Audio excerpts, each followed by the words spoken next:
Hey, everybody, welcome back to another episode of Hops Geek News. We are a podcast that talks about comic books, movies, TV shows, and typically we have beer of the week.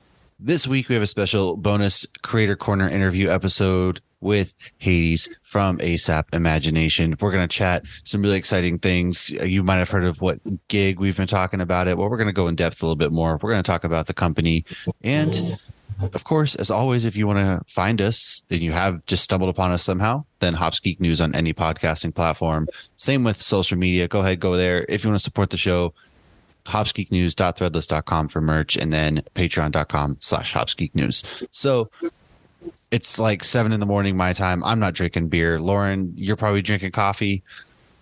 Correct. Yeah.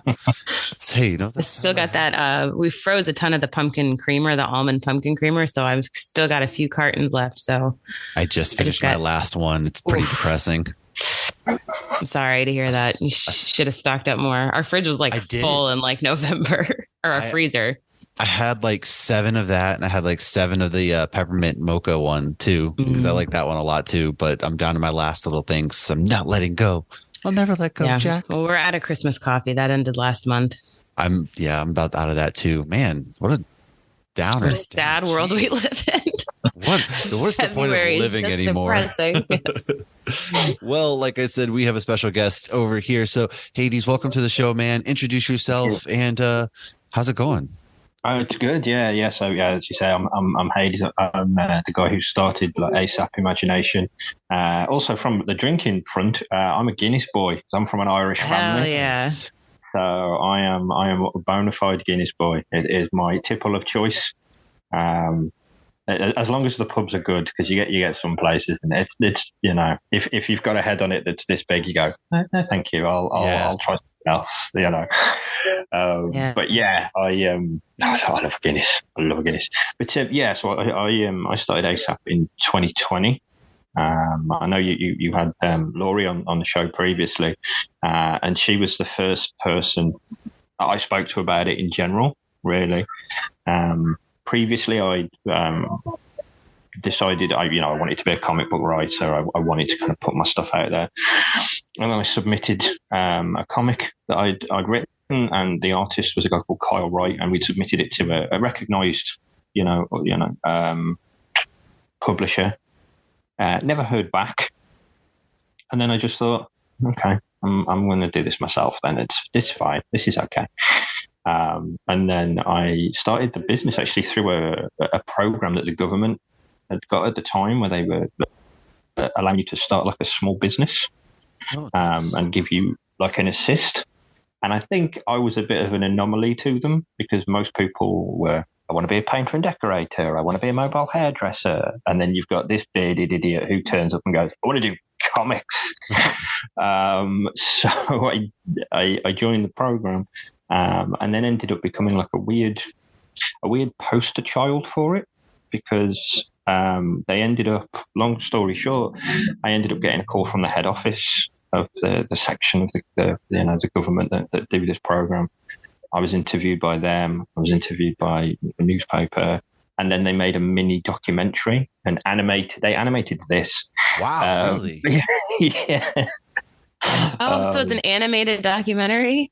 It's only a very small one. Yeah, the guy wanted to do something bigger, and he was like, "Oh, we'll get you to come over and sit in a comic book shop." And I was like, "That's really nice, but one, I'm not Stan Lee.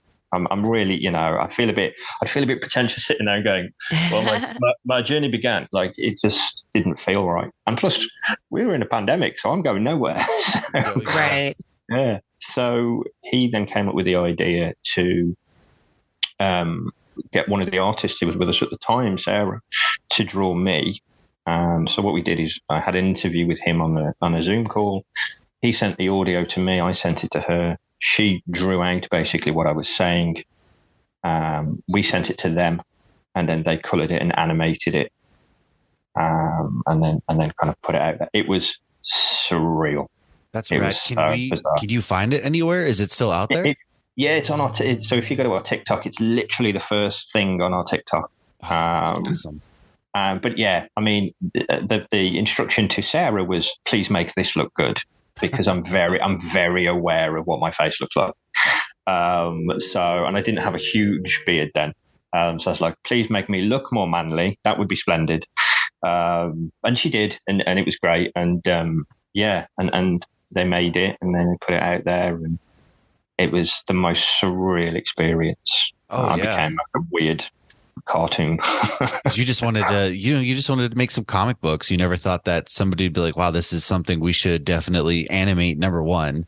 Number two, like talk about more and gain interest from a government program, so to speak, of all, because most of the times when they look down on things like, oh, that's childish, oh, comic books are this, but really it's like, wow, you were kind of that, oh, you're not just being a typical hairdresser, not that there's anything wrong with that, but it was something different, and now it started a whole big thing, which there's a lot going on with you guys, which is pretty awesome.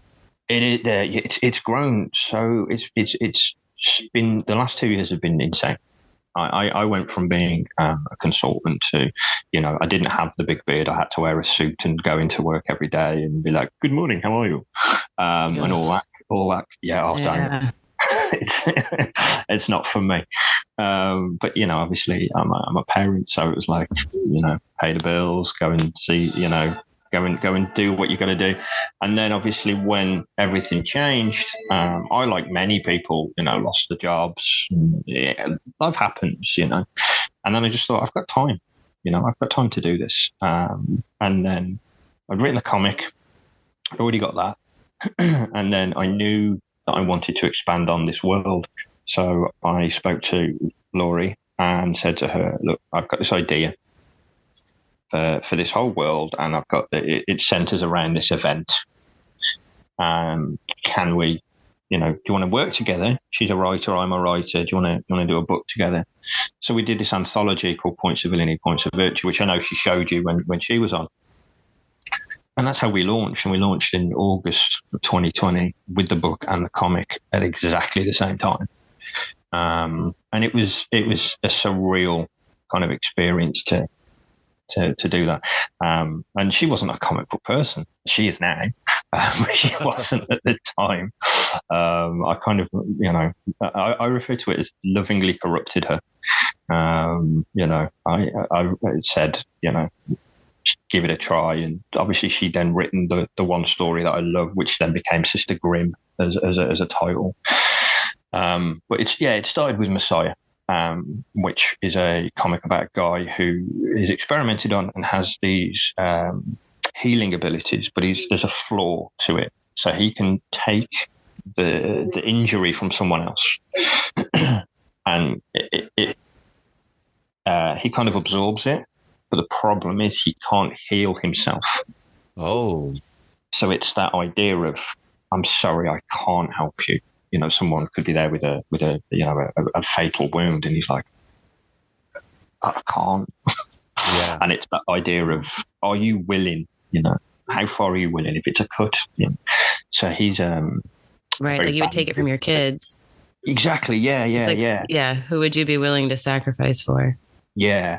And again, it was like he's bandaged, he's in a hoodie. I didn't want to have the kind of costumed, righteous guy. I wanted this guy to be torn, and I wanted him to look, like he might have helped people before and he's now kind of regretting it. And, so he's constantly covered in bandages and cuts and bruises and things like that. And then we expanded more from that world, and we got a guy called David Howard. He wrote a title called OPSEC, which is like a government agency. It's kind of, I think, like X-Files, that kind of aspect. Sweet. Yeah. And then obviously Laurie with Sister Grimm, and then I wrote Dead of Night, which is a comic about a hero. So pre-event, he was very kind of, shining knight. He was, because everything takes place in the UK. So he was like our Captain America, if you will, didn't wear a mask and was open and honest with who he was, and had got this beautiful like lineage of knights, kind of ancestry. And then the event drove him insane, and just destroyed the man that he was. So he then destroyed his own family's. They've got an exhibition and it's like all the suits and all this stuff. So he kind of destroys all of that and then makes himself this makeshift armor and becomes violent, So there's a lot. Seems like what I like a lot about what you guys' stories is they deal with supernatural elements, but they also add humanity to them, right? It's making a choice, and there's always something deeper there, and they struggle with those moralities.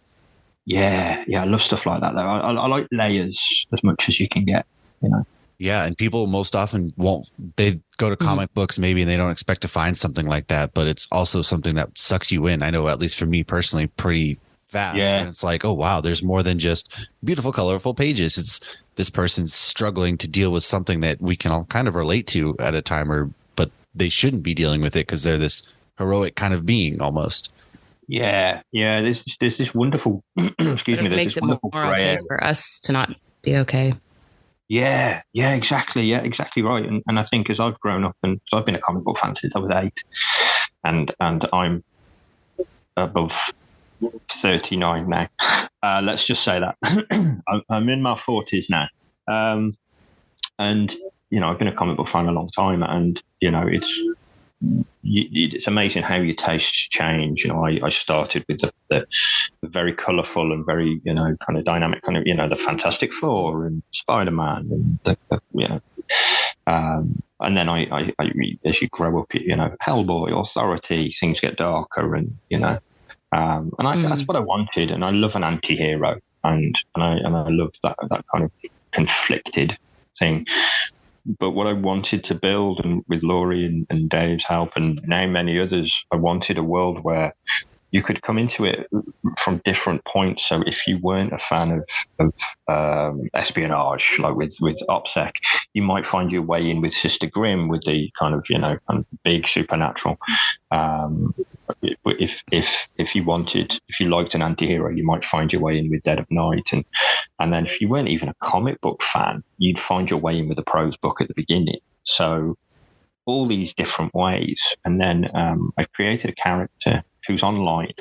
So he's called the Conjector, and he's our conspiracy theorist, and he is on our YouTube channel. So we've got one video with him at the moment, but we're bringing him, like we've kind of re-energized him for this year, and he's like he'll do anonymous podcasts, and the idea is that this character is someone in these comics. He's someone in this world. But where is he, and who is he, and so on and so forth. And the aim is we're going to do some videos, and the aim is to actually have him on podcasts and breaking the fourth wall. So you could have the Conjector come on here and talk as if he's directly from that world and stuff like that. That's a good idea. That's something that's like out of the box. That's a cool idea. I love to play with how people. That is fun. Like, sorry, go on. No, you're good.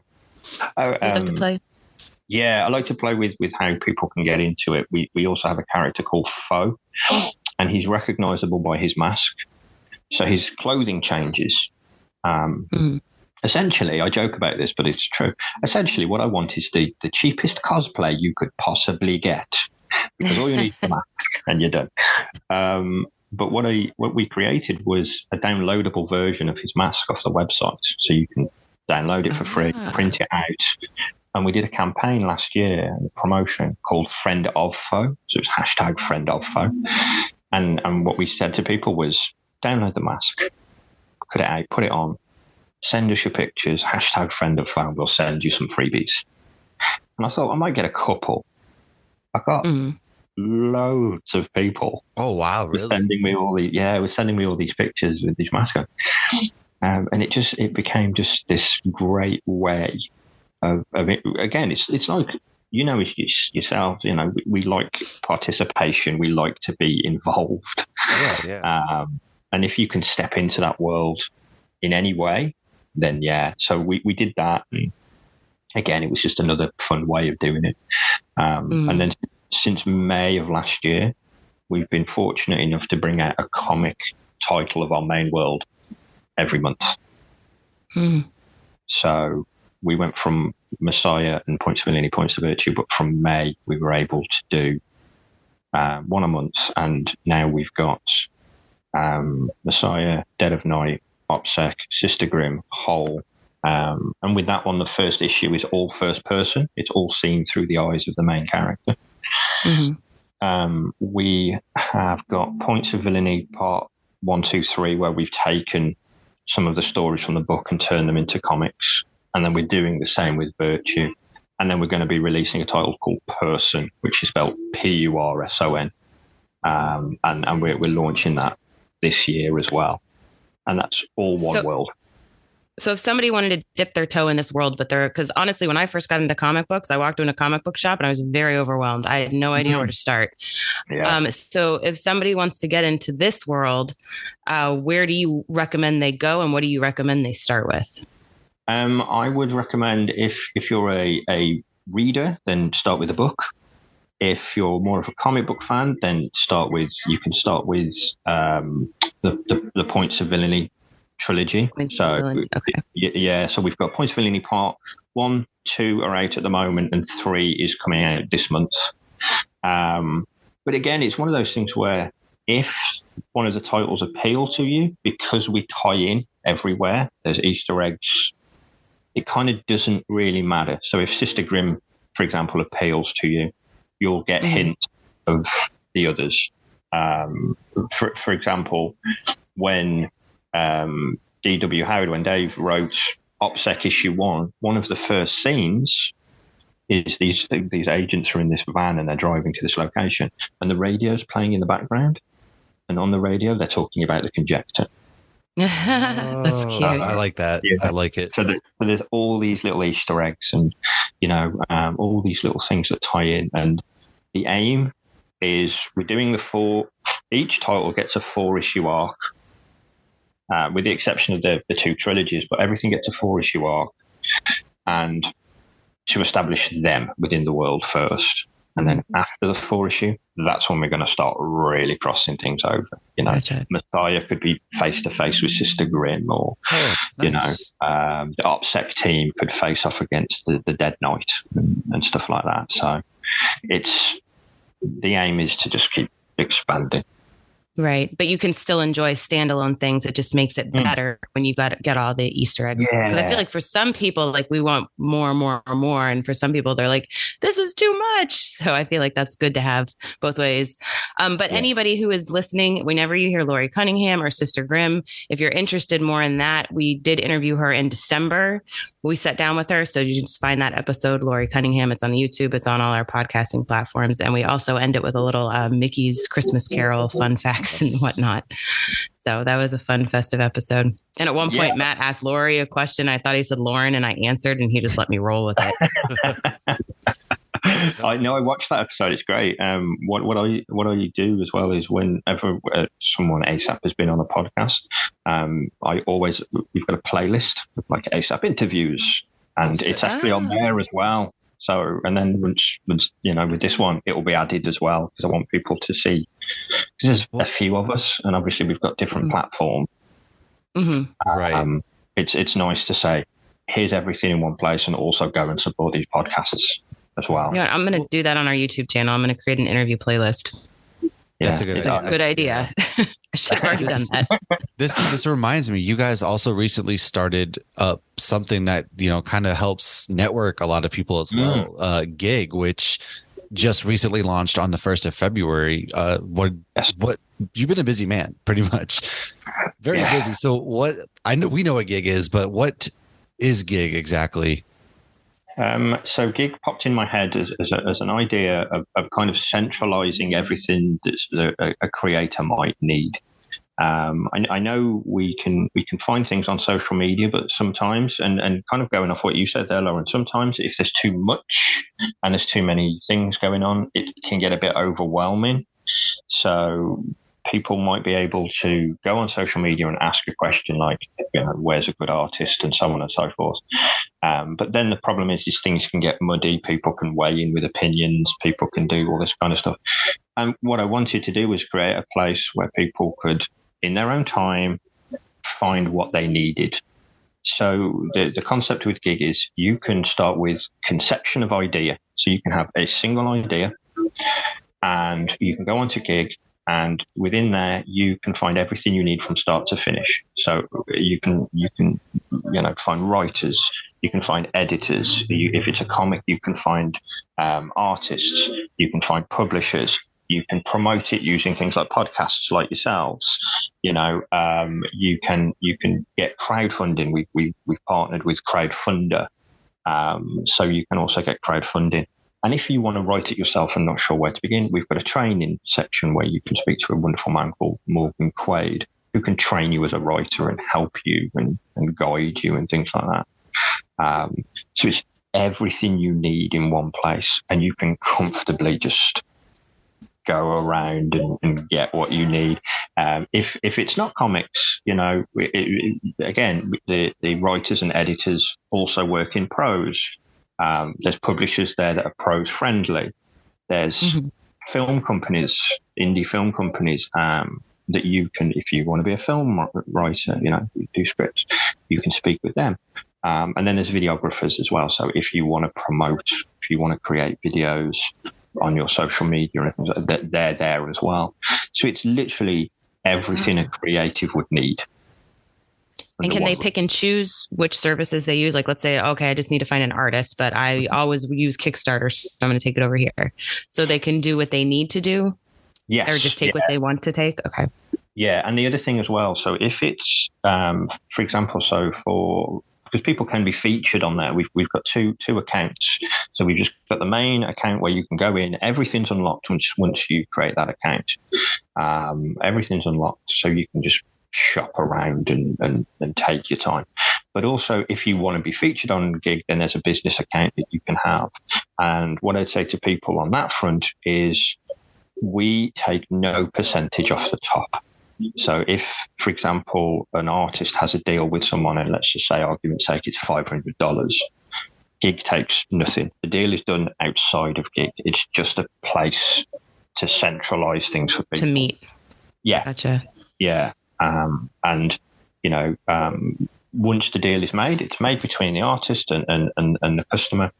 We don't get involved. I don't want to take, because I know certain places will take 4.5% to 5% off the top of all deals. Oh yeah, they want to get involved and meddle in it, and it's we are the reason why you guys met up, so we owe a cut and blah blah blah. Yeah, we don't do that. I mean, there's just no point. It to me just felt wrong. Someone suggested I should do it, and I was like, no, because I've been a writer and been paid for work, and you kind of go, no, I did this. Go, shoot. It's kind of like, right. And I think that it, like I say, having everything there with a level of comfort means you don't feel pressured, you don't feel overwhelmed. You can find what's right for you, because some podcasts might work more on prose.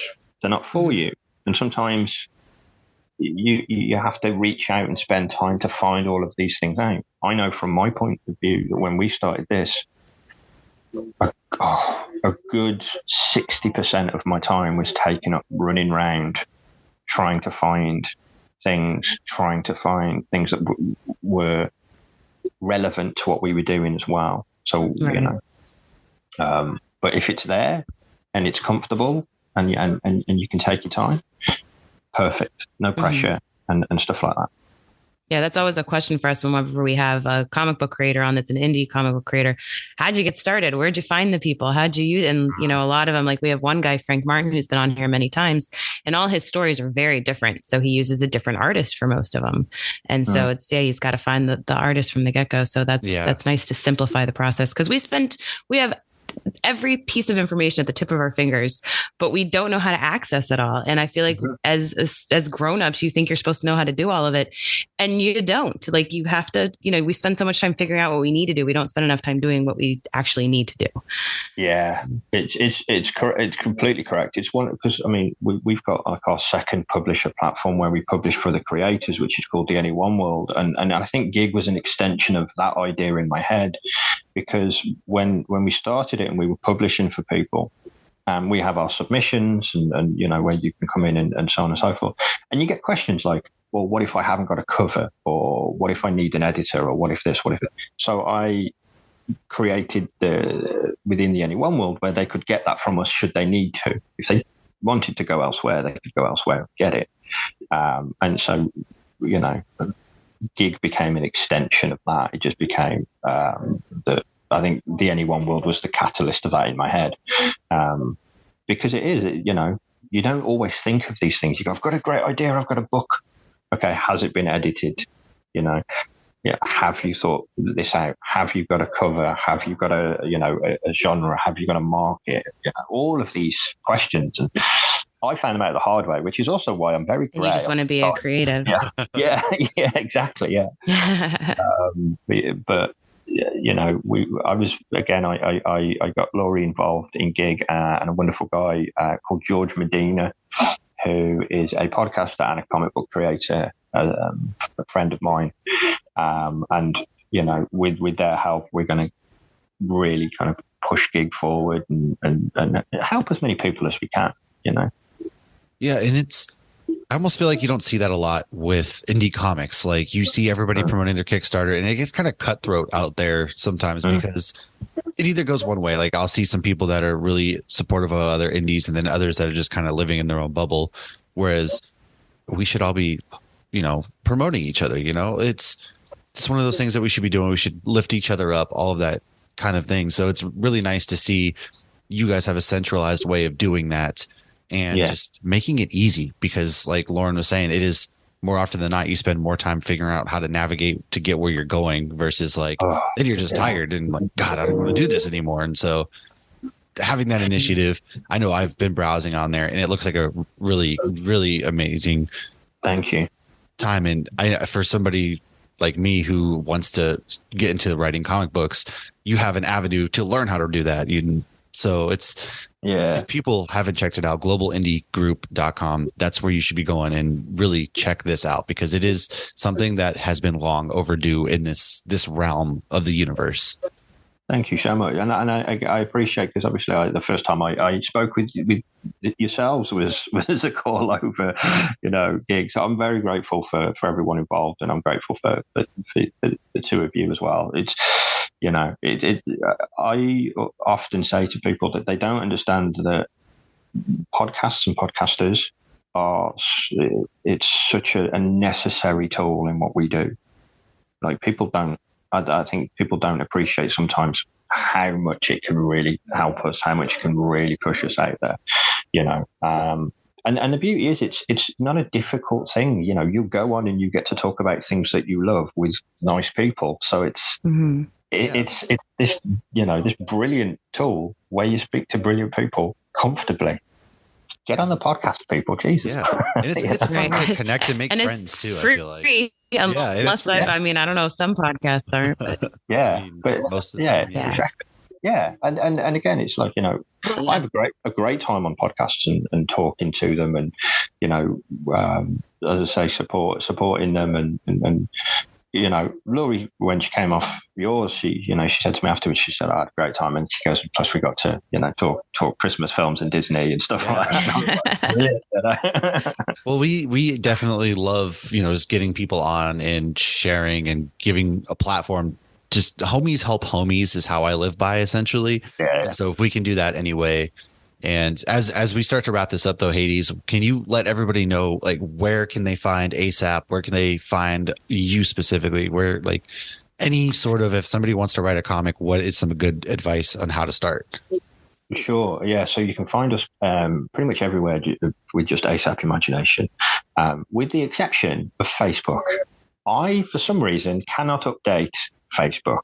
I might be shutting the group down to restart it because it's under our old name.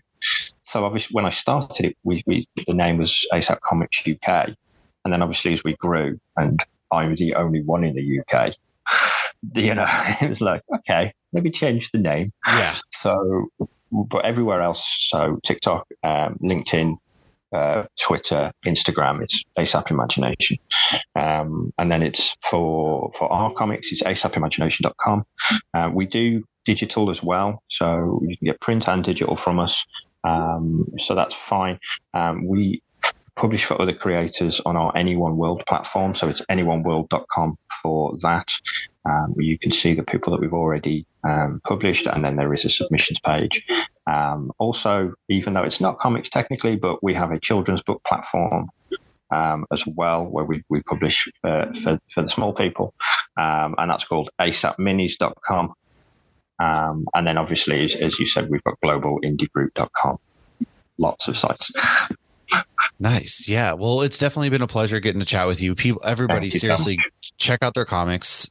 A lot of fun, really great, a lot of color, a lot of story, morality involved. And then globalindiegroup.com. That's one place where everybody should be going to check out and running to, because it's just making your lives easier. This man has revolutionized the way that we do things. And so we really, really appreciate you having you on. And for everybody else, thanks for following along. Make sure you subscribe, all of that good stuff that we always feel gross saying, but that's how the podcast grows, right? And then that's also how, our friendships we lose a part of our soul every time we say it. Yes, I feel I know you gross, but do that. And then next week we will be back with another great episode. So until then, everybody, Haydes, once more time, thanks for hanging out. Thank you so much. Cheers.